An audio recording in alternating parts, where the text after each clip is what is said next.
This guy invents a modern-age toilet in this medieval isekai world, and the church gets so mad at him for it that they try to literally steal his technology. Introducing the new version of the Great Cleric, Takumi Uruma, who accidentally got summoned to Lady Nolan's world. The ones responsible for summoning Takumi meant to summon more worthy candidates. But Takumi got caught in the crossfire of a bot-like spell called the Otherworld Catcher. Oops! Lady Nolan personally apologizes on behalf of the summoners, explaining that she had banned the spell because it could collapse her world. However, a rogue nation called Sidonia went ahead and used it recklessly. Despite her best efforts, she only managed to save Takumi before the summoners could get their hands on him. Takumi's quick solution? Just send me back. But nope, no can do. She's locked down the Otherworlder's spell for good. And to make matters worse, Takumi's now without a physical body. Lady Nolan offers him a fresh start in a new world, deciding to send him to a nation with no Otherworlders, and gives him a blessing to make him ridiculously powerful. The goddess explains the world's job system, and Takumi, not a fan of fighting, asks for a non-adventurer job. She obliges, gives him some handy skills, and sends him off to live his new life. Bro literally crash lands on the continent of Asgard and expresses how awful this entire experience was. He goes near the river to take a breather beside the fresh flowing water, and sees his new face for the first time, which is becoming the new generic isekai protagonist face. He's wearing the typical clothes of an aristocrat and also has a bag with him that might turn out to be useful. Takumi opens the bag to find some food supplies, water, and some gold coins as well. With the basic things taken care of, thanks to Lady Nolan, Takumi decides to have a look at his status menu to see what type of skills he was given by Nolan before being sent here. The system menu is showing the blessing he received from Lady Nolan at the end of the list, which concerns Takumi because if people in this world can see skills and blessings of others, it will draw unwanted attention to him if they were to know that Takumi has the goddess's blessing. So, he decides to conceal the blessing from public view, along with the item box, as that could also be considered a cheat item. With that done, Takumi then focuses on looking at his active skill, where several level 1 magic skills are listed. Having never experienced magic before, he decides to try his newly acquired skills to see if he can really use them. Not wanting to use flame magic in this wild forest, he activates a water-type spell instead, which allows him to generate a ball of water. He then tests wind and rock magic, and both seem pretty nifty in case of combat. After getting adjusted to his new body, Takumi begins looking for a village and comes across some really high-quality wood that he instantly turns into a spear using his blacksmith skill. Using his appraisal skill next, he collects all types of rich medicinal plants in case of emergencies, and stores them all in the other dimensional item box. Out of nowhere, a young girl named Molly starts running out of the rushes, being chased by a huge, ferocious rabbit. She hides behind the young man, seeking his help, and he doesn't let her down. He uses his spear to literally one-shot the horned rabbit in the head. Hunting down this wild animal unlocks the warrior job for him, even though he doesn't want to be one. In any case, he makes sure that the kid is okay and learns that she came here to the woods to collect some medicinal herbs from the nearby village.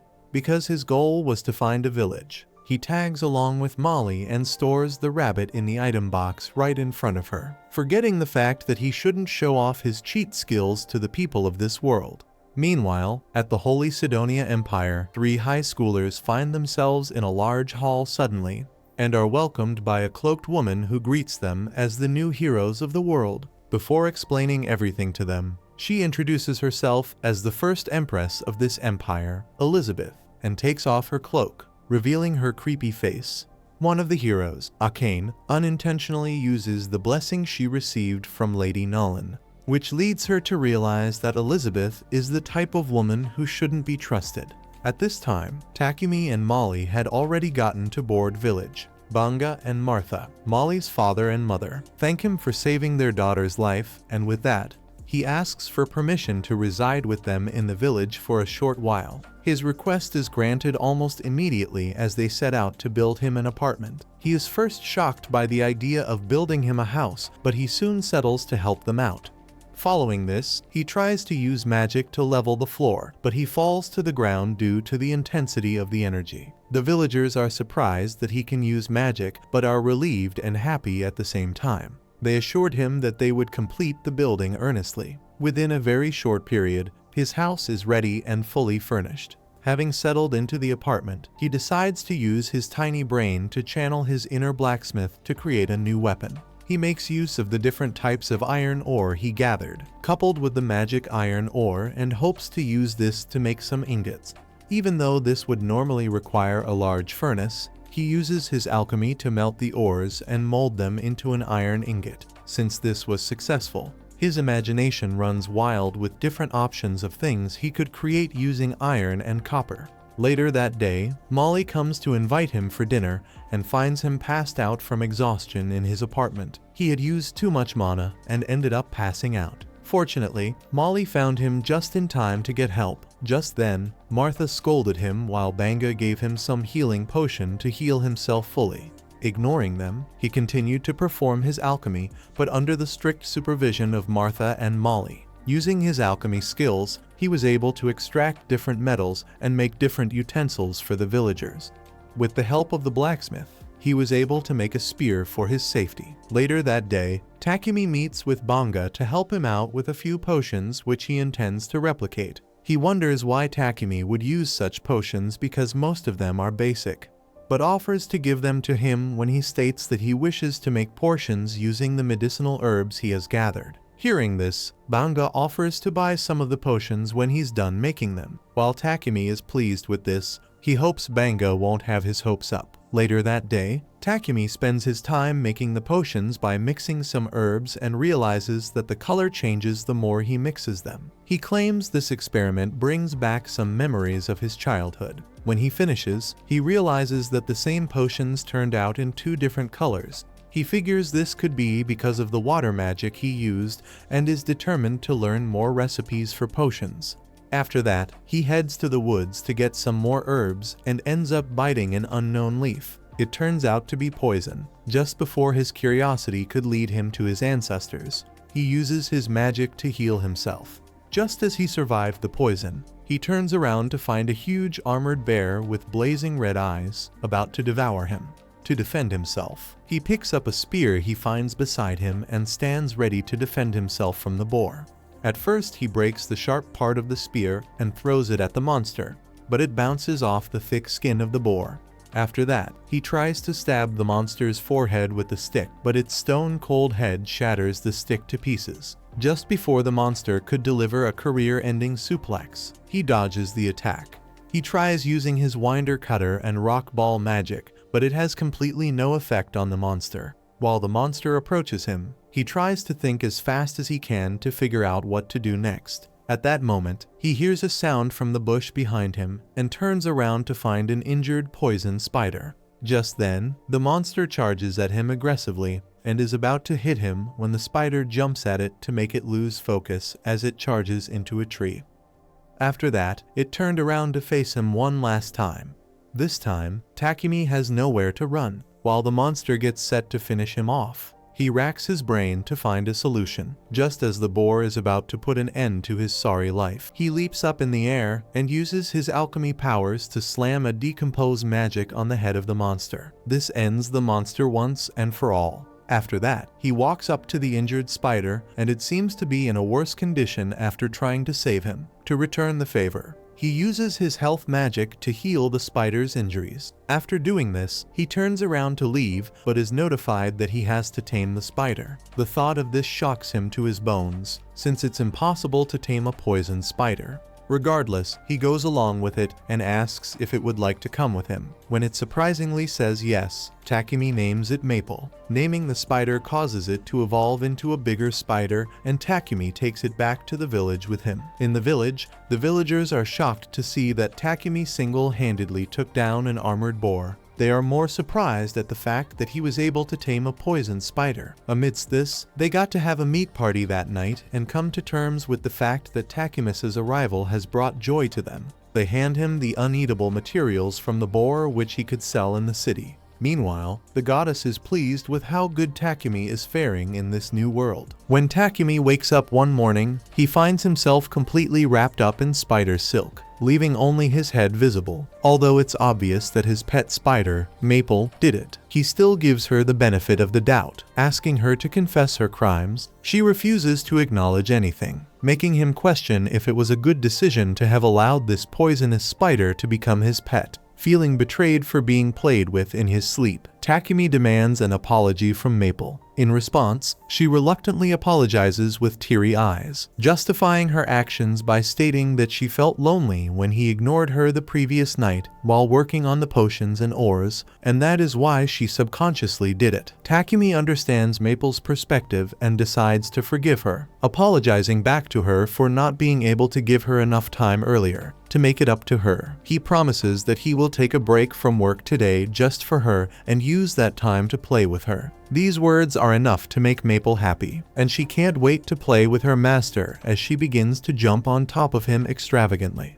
At that moment, Martha enters Takumi's room, bringing him lunch, and is left completely mortified seeing him in a mummified state. She, of course, assumes that the deadly spider is about to eat this poor boy who didn't know any better, but Takumi promises that this is just a misunderstanding and that Maple is completely harmless. Martha notices how glossy Maple's silk is, and at that moment, a devious idea comes to her mind. Following that idea, she quickly uses the spider silk to craft a beautifully looking dress top and then goes out into the village to shows off her new dress to the other ladies. Every one of them comment on how perfect the texture is and want one for themselves as well, as it is considered a luxury item in this world. Takumi overhears their conversation and becomes interested when he hears the word luxury. He wants to capitalize on it, however, he can being an emerging businessman and learns from the ladies that spider silk is very expensive and is highly popular among the nobles. While he gets busy trying to come up with a possible business plan, Martha requests that Maple generates some more silk for her,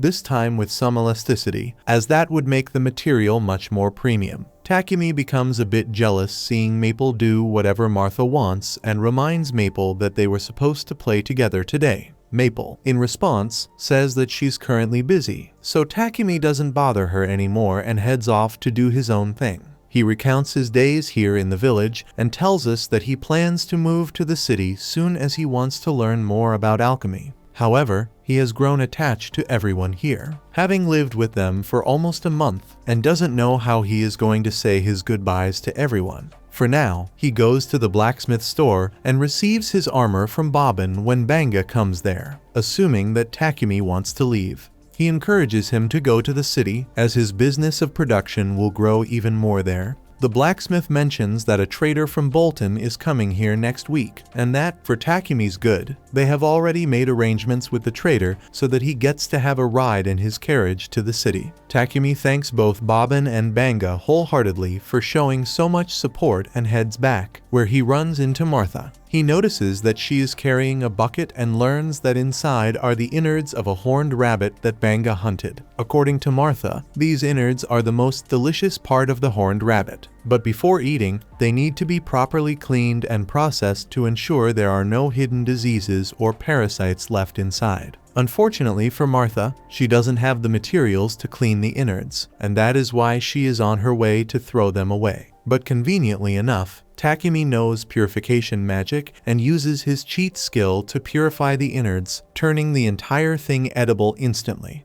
Apparently, the magic spell he just used falls under the light magic class, prompting Martha to alert Takumi not to show his magic to everyone because there are only a few known people in this world who can use light magic. It's so rare that the wrong people might try to do all sorts of things to get their hands on Takumi's skill. Before Takumi gets scared, though, she assures him that the villagers here won't cause any problems, as none of them are greedy, but the problem will arise once Takumi steps out of here and heads into town. He thanks Martha for her much-needed advice and becomes so grateful to the villagers for their unconditional help that he spends the next week or so working on the village's development. After adding 10-15 meters of high walls surrounding the village to keep everyone protected, he also installs his own created medieval tube well for safe drinking water. On the day of his departure, the trader named Papik arrives at the village and becomes intrigued by the quality of Takumi's potions, realizing that he might have just gotten his hands on a hidden treasure.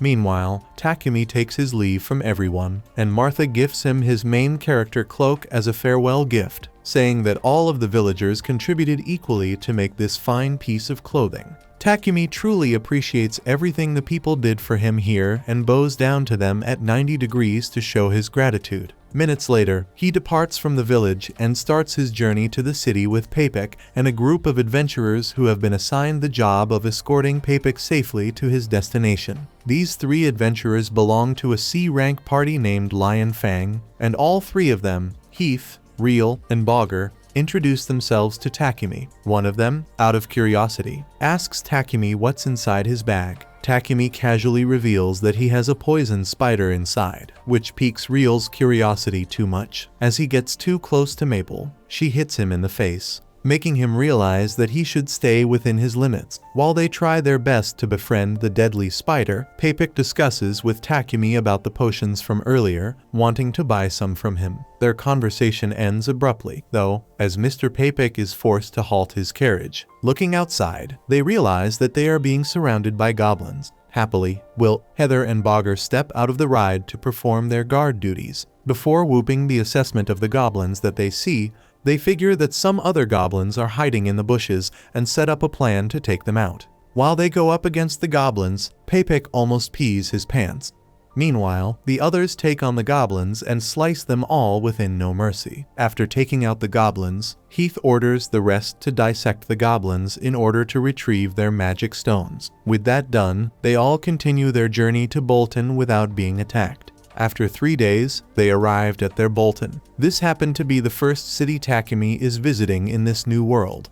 Upon arriving at the city, he headed to the Adventurers Guild with Heath, Will, and Bogger, who had just completed their escort quest. And since it was a necessity to register in the guild before being allowed to stay in the city, Takumi decides to do that. He also wishes to register Maple as his pet. When he approaches the receptionist, Hans, he is informed that there is no alchemy group in the city. However, Hans informs him that the Alchemist ends up registering with the Adventurers Guild to use the guild card as a means of identity. Hearing this, Takumi is open to this idea. He gets handed a low-ranked Adventurers Guild card and immediately sees the chance to register Maple. When Hans sees Maple, he almost pees his pants. Back at Papik's company, Paper seeks to know how much of the portions Takumi has in stocks. In reply, Takumi claims he has 100 of each. Having heard this, Paper offers 10 gold coins for the healing potion and 50 silver coins for the mana potion. When Takumi hears these offers, he immediately calculates it and figures that Elon Musk has got nothing in him after this deal.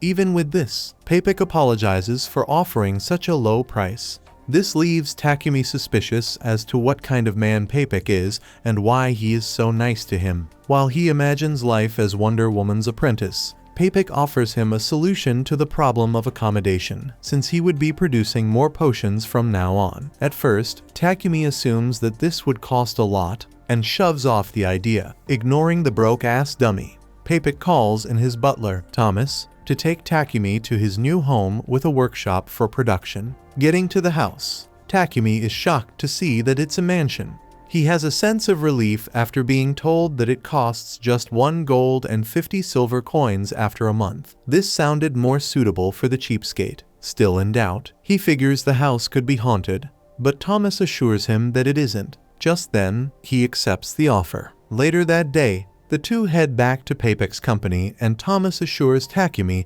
that he would be able to move into his new home the next day.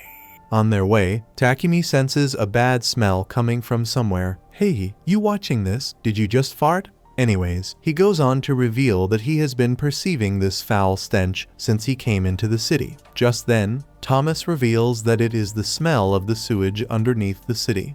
He further states that only the nobles have the funding to purify their sewage, with every other person earning below the minimum wage. Hearing this, Takumi is moved with pity. The next day, he moves into his new home with Maple, and the two start off by repairing the damaged parts of the house. since he was too broke to hire workers. After that, he makes use of some materials he got from Papik Company and uses his alchemy to make a toilet. Making this leaves him very exhausted. After regaining his strength, he goes to see his creation and figures that it is as perfect as he wanted. I guess he isn't the only one who gets happy when they see a clean toilet. While he rolls over the new toilet, he hears a loud scream from Papik and rushes there to find him wrapped in Maples's web. He scolds his pet for being so rude, but surprisingly, Papik finds the web to be very comforting. I would slam his dumb head if I were Takumi. Shortly after, Takumi apologizes to Papik together with Maple, but he assures them that all is fine. After that, he asks to use the restroom, just a few moments after he gets in. He comes out screaming like a nagging wife. This time, he is shocked to find an unfamiliar restroom. Due to this, Takumi educated the ugly-faced illiterate by telling him what a toilet is. He also claims to have put in a magical device in the toilet, which makes Papik figure out that Takumi could use light magic. Even though this was meant to be a secret, he has just been caught. Ignoring this, Papik asks if he can make 100 of the toilets, and although he finds this number to be outrageous, he eventually admits to the possibility. Since it would be impossible to do this on his own, Papik suggests that he gets more workers to help him. To make things easier, Papik suggests he just gets a contract slave, which would be able to keep his magic secret and do all the work he wants them to do. He tries to make Takumi know how dangerous it would be for him if it was found that he had an aptitude to light magic. This meant he would be taken by the church and forced to only make healing magic. Hearing this, Takumi is bothered about the possibility of making the toilets since it could be traced back to him. However, Papik assures him that he would find a way to make sure it isn't traced back to him. While they talk, a shining light comes from his guild card informing him to take a simple quest within a month or cease being a member of the guild. Due to this, he realizes the importance of getting more workers and takes up Papik's offer of getting a slave. The two head to Mulan Company to get a suitable slave. On getting there, Takumi wanders around and finds himself lost at the sight of a beautiful elven girl. Would he end up rizzing her up? Only time will tell. The elf girl doesn't know how Takumi managed to get in here, but she is adamant that this place is not meant for children, so she insists that Takumi head back immediately. I don't know if Takumi has heard anything she's just said, as he looks completely lost in her beauty. Regardless, he proceeds with Papik anyway, as all of this is that man's idea, and meets the owner of the trading company, Milan. Papik explains their reason for coming here, telling the owner of Milan that the kid beside him, Takumi, is looking for a contract slave. Papik also mentions how reluctant Takumi is about making a slave contract, as he has never done that or even seen it happen in the land where he was born. The owner of Milan assures Takumi that everything will be fine on both ends, as the slave is bound by the contract to give service to their master. However, according to her, in the kingdom of Barkula, slaves' rights are protected. For example, the owner must pledge to provide their slave with food, clothing, and shelter, and must never treat them like the way some cotton farmers were treated. There are many rules, such as both the master and the slave being forbidden from causing each other life-threatening harm. The master being unable to force the slave to perform an action not outlined in the contract, and many more depending on the agreement. There are also various types of slave contracts to choose from, and Papik suggests that Takumi pick a war slave contract, as that would help him hide his powers in the long run. Takumi asks for suggestions from the owner of Milan instead, explaining to her how busy he is as a producer. He wants someone who can manage the mansion he's living in and help handle all the housework. He also has skills that might turn him into a potential target for bad people, so he wants someone strong enough to protect him. From his detailed description, the owner of Milan concludes that this guy wants a waifu and a bodyguard, so she suggests he get 2 slaves from here. She brings Maria to Takumi, describing her as someone who doesn't have a family and was kidnapped by bandits at a very young age. Maria is skilled in reading and writing, and she can handle general housekeeping. So Miss Owner believes she is the perfect candidate to be the manager of Takumi's mansion. Aka his waifu. Takumi, becoming shy at the idea of having a hot girl in his house, gets flustered and blushes while telling Maria about his mansion. asking her to confirm if she won't have any problems handling such a big house. Takumi also casually blurts out how cute Maria is, which confuses him, as he figures someone like her would have plenty of takers. Maria is overwhelmed by this compliment, but she replies to Takumi honestly, telling him that she's only good at housekeeping and cannot do anything else, like satisfying the needs of her master, which is why nobody tends to choose her.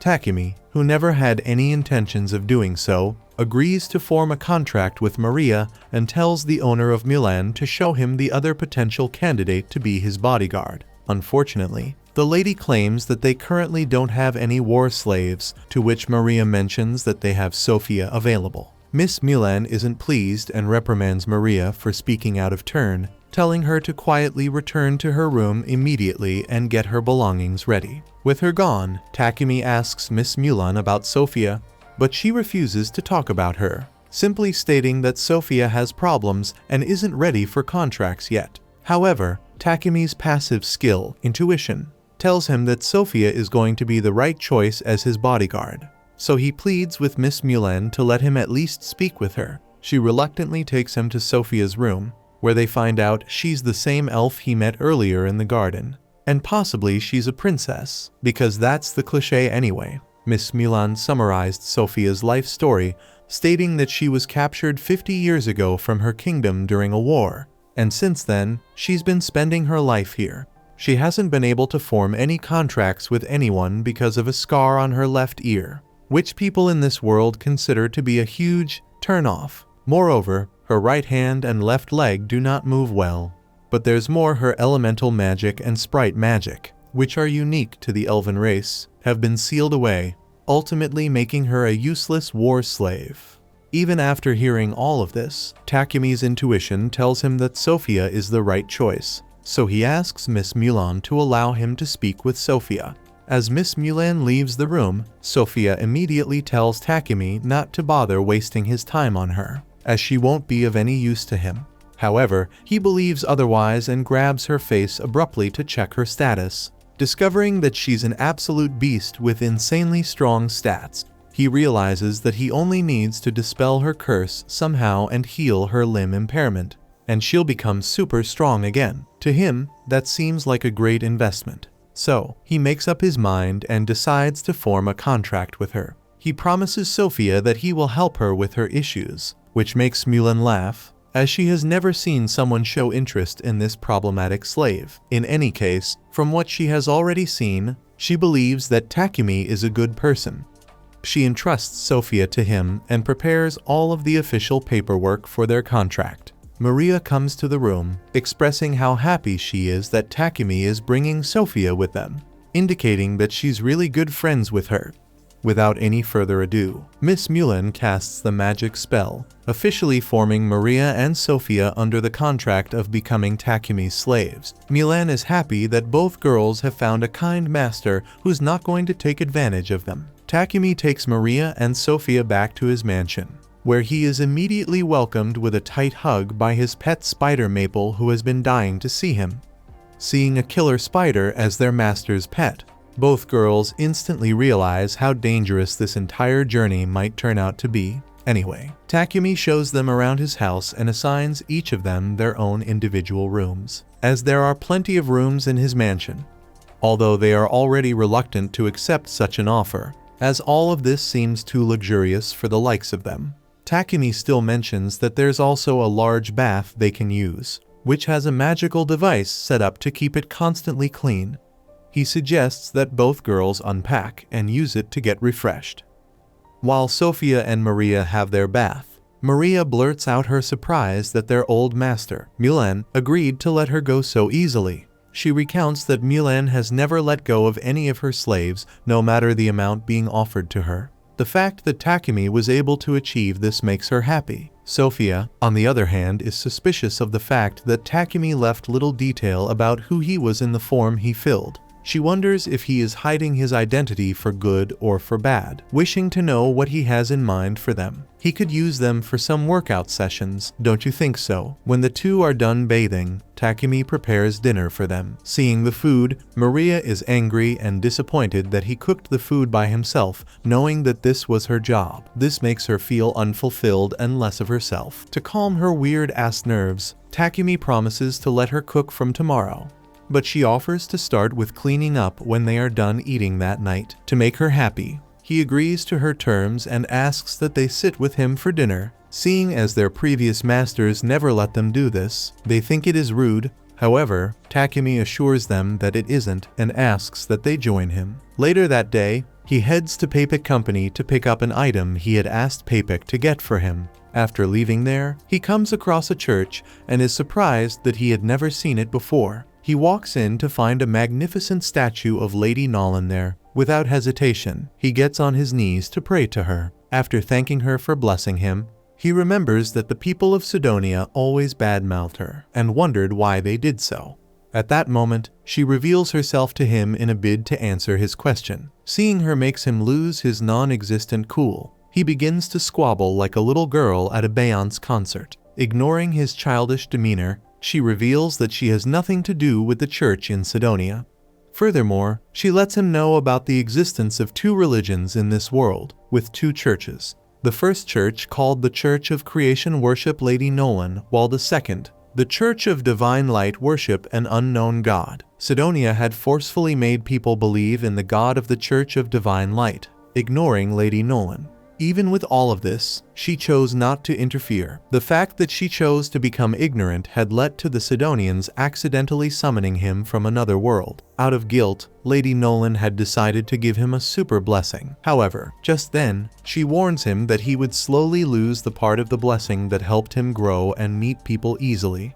Hearing this, Takumi suddenly realized that he indeed had this blessing, considering how easy it was for him when he met people or went to places. She leaves him to sort things out for himself and not be a babysitter-needing coward. Thankfully, Takumi realizes just how cooked he is from now on. 1 year later, in the kingdom of Sidonia, the king is curious to know about the training of the 3 heroes they summoned using the evil summoning spell. He hopes they can become powerful enough to serve his needs. Although the trio had their doubts about this new world, they seem to have been convinced after being persuaded by the beautiful Lady Elizabeth. What a bunch of heroic pervs. One would think the 3 idiots are progressing in training, but they can't even take down one large-sized instructor. Just when we thought we've seen the worst, one of them, who shockingly happens to be a girl, is about to leave the training when Lady Elizabeth informs her about how necessary it is to train. Turning around, she is suspicious of Lady Elizabeth's true intentions. Back at Takumi's home, he arrives and ends up spilling over the stuff he got. Sophia tries to pick up the item he got from Papek, but he hurriedly uses his item box magic to hide it. Before he did this, she had seen a magic seal on it and found it suspicious that he would hide it from them. Before he would get drowned in embarrassment, he asks to be left alone while he heads to his workshop. When he leaves, Sophia continues to wonder about what he could be hiding. She sneaks to the workshop to spy on him and finds him cutting himself with a knife soaked in potion. At first glance, he looks like a junkie. After cutting himself, he hurriedly heals the wounds and is left screaming like a crybaby. While trying to do it once again, he recounts how cruel Maria was for suggesting this to him. On hearing Maria's name, Sophia charges in, seeking to know what he plans to do with Maria. She threatens to harm him if anything happens to Maria. Before she could get the chance to complete her threat, he passes out. When this happens, Takumi figures out that she is exhausted. He heals the injury in her hand, and this helps him to level up like he wanted. Leveling up gave him the power to perform extra heal, a spell that he could use to get rid of Sophia's spell. Without wasting much time, he performs the spell on her, and her left ear regains its original form. When Sophia wakes up, she wonders why she feels so light. Immediately, he asks Maria to run away, informing her that Takumi wishes to harm her. However, Maria informs her that Takumi had cured her of her curse. She hands her a mirror to check her ear, and the idiot realizes just how wrong she was all along. Later that evening, she thanks Takumi, and he explains why he had mentioned Maria's name earlier. After hearing his explanation, Sophia falls on her knees and swears her undying loyalty to him. Watching this happen, Lady Nolan is very pleased. Takumi finds himself inside a library, flipping through several alchemy books to dive deeper into this world's magic. To his surprise, there is barely any substantial knowledge regarding alchemy, making him question why alchemy has faded into obscurity despite its straightforward mechanics. He deduces that most of the alchemy texts are remnants of an ancient magical civilization. Conveniently, Takumi can understand all languages of this world thanks to Lady Nolan's blessings, which is probably the only reason he finds such a complex field like alchemy laughably simple. After acquiring the knowledge he needs, Takumi heads home, where Maria greets him with sandwiches for lunch. As they eat, Maria starts talking to herself about how heartwarming it was to see Takumi and Sophia reconciling yesterday. She reveals she had been spying on them from behind the curtains because privacy is overrated, marveling at how romantic it was to see Sophia pledging loyalty to Takumi. The way she describes it, it sounded like a knight swearing to protect a princess, except, in this case, Takumi is the princess. Maria and Maple both agree that Takumi makes an adorable princess, much to his mortification. Takumi's response, a cringing smile so strained it could rival a gym workout. Later, Takumi steps outside to focus on his production business. Today's task, packaging dozens of toilets for an order from Papek. Trust me, nothing screams legendary Alchemist like mass-producing portable poop containers. Maria and Sophia lend a hand, cleaning and packing the goods while Takumi daydreams about taking a break from the endless toilet assembly line. He shares his thoughts with Maria and Sophia, confessing his desire to explore the world, find exotic materials, try unique meals, and visit unexplored ruins. Naturally, he also mentions wanting to take Sophia as his bodyguard and leaving Maria to manage the mansion in their absence. Maria, however, is not thrilled about being left behind while even the pet spider gets to go. She hits him with her patented, cute, manipulative maid look, which Takumi predictably falls for. Before finalizing his decision, he checks her stats by rubbing his hands on her face to open her status window. That's totally normal and not abusive at all. To his surprise, Maria has decent combat stats, making her battle ready. Satisfied, Takumi decides to bring her along, but insists she trains with Sophia to refine her skills. With that resolved, Takumi begins crafting weapons and armor for both Sophia and Maria. When he asks about their preferences, Sophia doesn't hold back. She hands him a detailed list of her weapon requests. She also volunteers Maria for a spear, promising to teach her how to use it. Takumi gathers materials and gets to work, using his alchemy manipulation magic. Meanwhile, Sophia trains Maria, who quickly learns that being a battle maid involves more sweat and fewer tea parties. Takumi finishes crafting the weapons in record time, adding a wing pattern to Sophia's weapon and a flame pattern to Maria's spear to give them a unique touch. Naturally, he also enchants them with auto repair and attack boosts, because why not be a little overpowered? As he works, Takumi's mind starts wandering. He can't help but imagine Maria in a maid costume wielding a spear, which sends his imagination spiraling. The resulting overexcitement gives him a dramatic anime-style nosebleed, while Maria, thanks to her highly attuned telepathy, or so she claims, senses someone ogling her sacred plot. But whatever. Still needing to craft armor, Takumi debates going full RPG mode and making fancy undergarments for Maria and Sophia instead of actual protective gear, since that's the norm these days. But even he realizes that's a bit too much, especially since the girls are technically his employees, not his cosplay models. The real challenge, however, is getting their measurements, and asking them outright would only get him branded as a dirty perv. Thankfully, Takumi has a solution.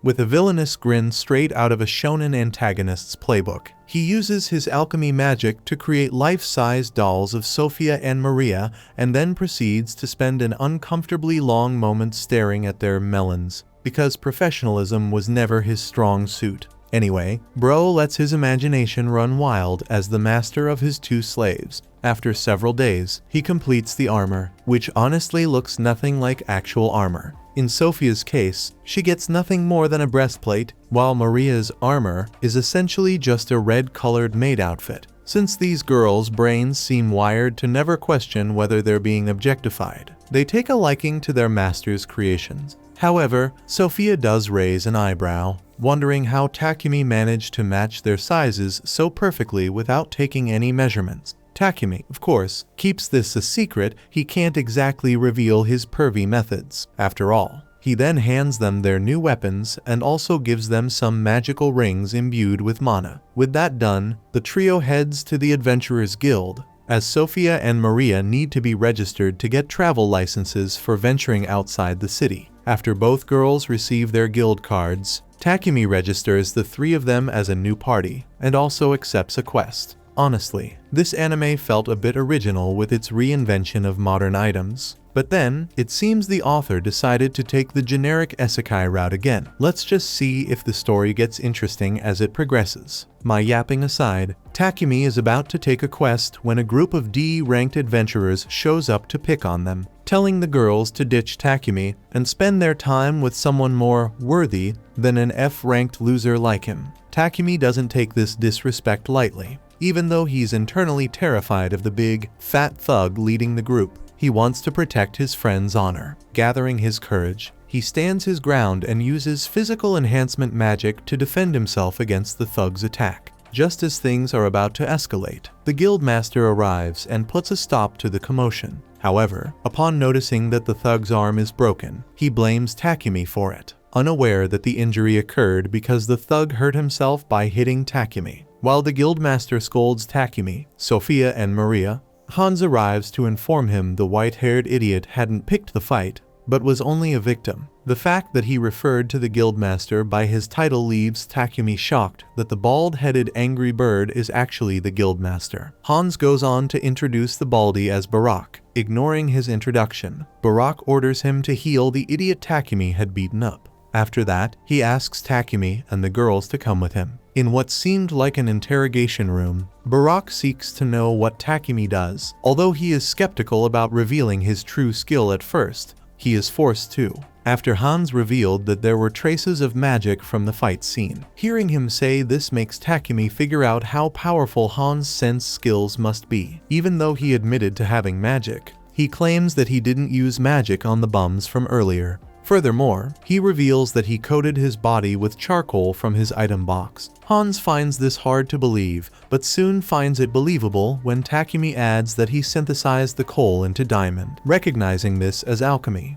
Hans remembers that Takumi had wanted to join the Alchemist guild on the first day they met. Ignoring all these, the bald-headed perv seeks to know if the beautiful ladies are members of his party. When they acknowledge that they are, Hans suggests that they promote Takumi to rank D. He immediately agrees to this since it will stop more weak-ass idiots from attacking Takumi. However, since Maria and Sophia just joined the guild that day, Hans suggests that they be handed some quests to help them rank up easily, considering the fact that ranking up would aid them in protecting their new master better. Maria and Sophia agree to the terms. Later that day, they head out into the woods to complete their quests. Apparently, they had been handed 3 quests: to exterminate goblins, kobolds, and to gather some herbs. As they head into the woods, Maple signals Takumi about some soap goblins in the bushes. Immediately, he informs the girls about this and Sophia rushes there to take them out. 2 of the goblins rush out,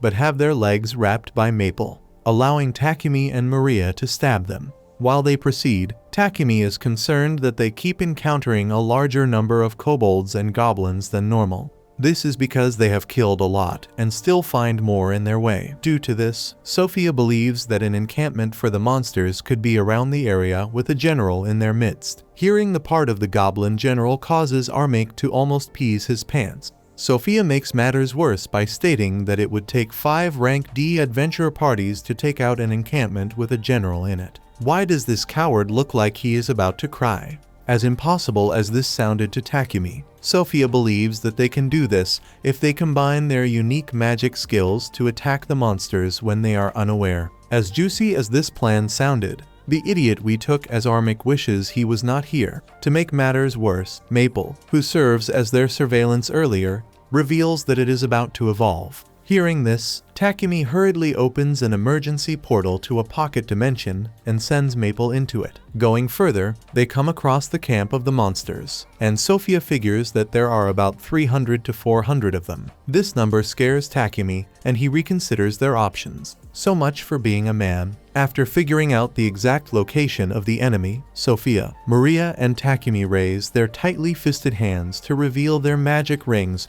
which would throw their specific attacks at the monsters. From Sophia's wind powers to Maria's rock pile and Takumi's firestorm, all of these combined are enough to cause havoc to the monsters' camp, causing a large number of them to be defeated. Just when the clueless dummy, Takumi, thinks they have succeeded, the ugly goblin general and 2 knights jump out of the rubble, disgusted by how ugly they looked. Sophia charges at the general, leaving the knights to Takumi and Maria. Even though Takumi was a scared cat, he defends the goblins' attack and blasts it into oblivion with his fire magic. Eventually, they complete the quests and arrive at the guild very weak. Seeing the amount of magic stones they gathered leaves Hans shocked. He wonders how they were able to complete the quest in just 1 day. His surprise leads him to invite them to the back where they would meet the guildmaster again. Just like Hans, the guildmaster is shocked to his bones. He wonders how they were able to complete such a quest that fast,